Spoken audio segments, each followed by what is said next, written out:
Bonjour, je m'appelle Harry Torchman, je suis le gérant de la société MyBox Production. On a produit 5 programmes courts d'humour. Le premier c'était Ben se fait des films sur France 4, puis Ça vous est déjà arrivé sur TF6, puis le blog de Prune sur Planète et June.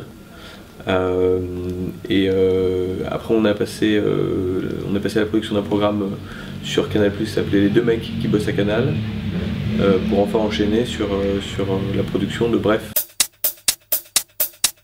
Pour moi la short comedy c'était un moyen privilégié d'aller vers des formats un peu plus longs. Je vais pas produire du long comme ça parce que je suis pas crédible, parce que j'ai rien fait avant, donc j'ai décidé de produire du court. Donc j'avais deux possibilités, soit de faire du court métrage, soit de faire du programme court.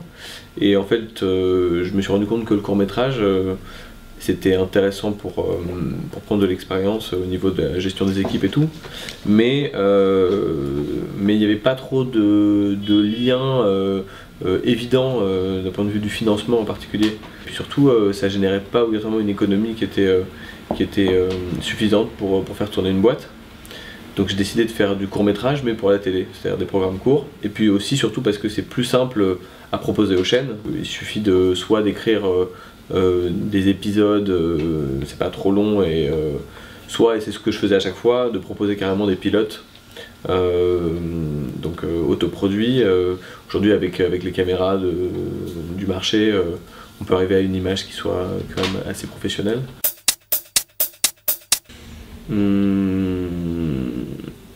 En fait c'est pas parce qu'il n'y a pas beaucoup d'argent qu'il n'y a pas malgré tout un interlocuteur en face qui a des contraintes et des demandes.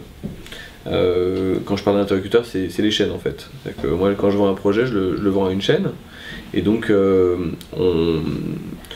on propose voilà, un concept, des scénarios, et après avec la chaîne, malgré tout, elle qui a ses contraintes aussi, on affine les scénarios.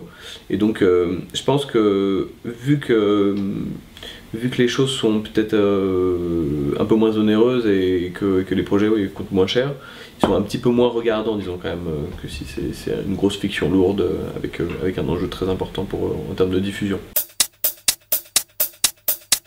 C'est un cas spécifique, mais bref, c'est un programme court qui en termes de budget ressemble tout sauf à un programme court, parce que c'est un programme court qui coûte très cher, qui est très lourd à produire, et donc il y avait malgré tout des contraintes pour la chaîne qui étaient quand même importantes.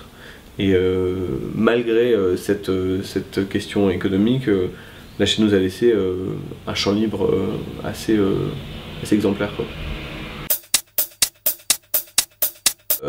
C'est un programme qui a coûté cher dans le sens où on a sur le programme employé 400 personnes déjà, les comédiens, les figurants, toutes les équipes avec qui on travaille évidemment, les prestataires, etc.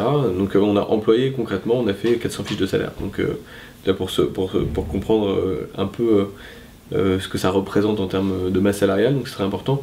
Après on a tourné dans 40, chaque session de 40 épisodes, on tournait dans à peu près une trentaine de décors différents par session. On avait par session 100 et quelques comédiens, 200 figurants, des chiens, des chats, des enfants, des fonds verts, de la FX, c'est-à-dire tout ce qu'il y a de pire pour un programme en termes de coût et en termes de complexité.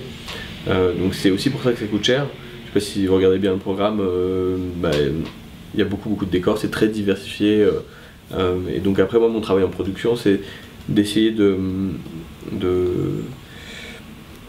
en production d'organiser les choses pour que ça coûte évidemment le moins cher possible.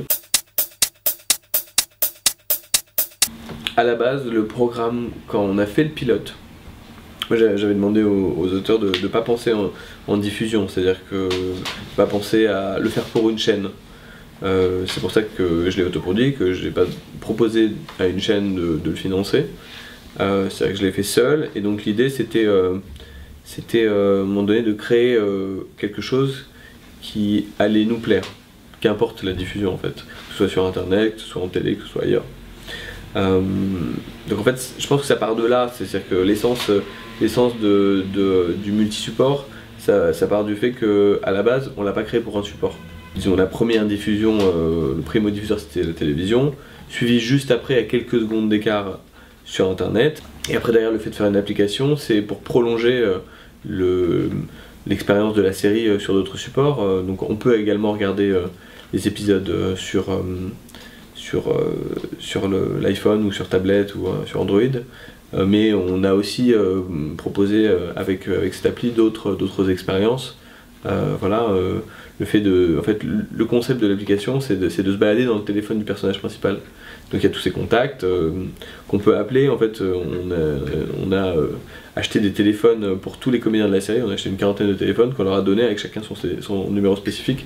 En fait, quand on les appelle, ils ont vraiment l'appel qui arrive et ils peuvent vraiment répondre s'ils veulent quand ils sont disponibles. Donc c'était un vrai truc transmédia rigolo où voilà, on pouvait un peu toucher du doigt les personnages et rentrer un peu plus dans l'univers, encore plus quoi, soit encore plus concret. Être un bon producteur, alors je dirais en fait, qu'importe le support de diffusion de ce que tu peux produire, je pense que tout démarre de l'œuvre que tu produis. Donc pour moi être un bon producteur, c'est être un producteur qui arrive à préserver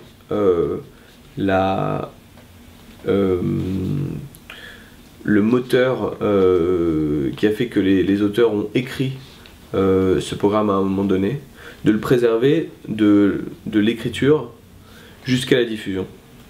Et c'est pas facile parce que on peut avoir tendance à se dire oui, faire des concessions, dire oui, bon ça c'est pas très grave et tout. Et en fait je me rends compte que si on croit vraiment dans ce qu'on fait, il n'y a aucune concession à faire. Au contraire, il faut être très rigoureux à ce niveau-là et de rien laisser au hasard et d'avancer. Et puis de défendre son projet et de l'amener vers là où ouais, on imaginait qu'il soit depuis le départ. Bref, je kiffe les feuillages.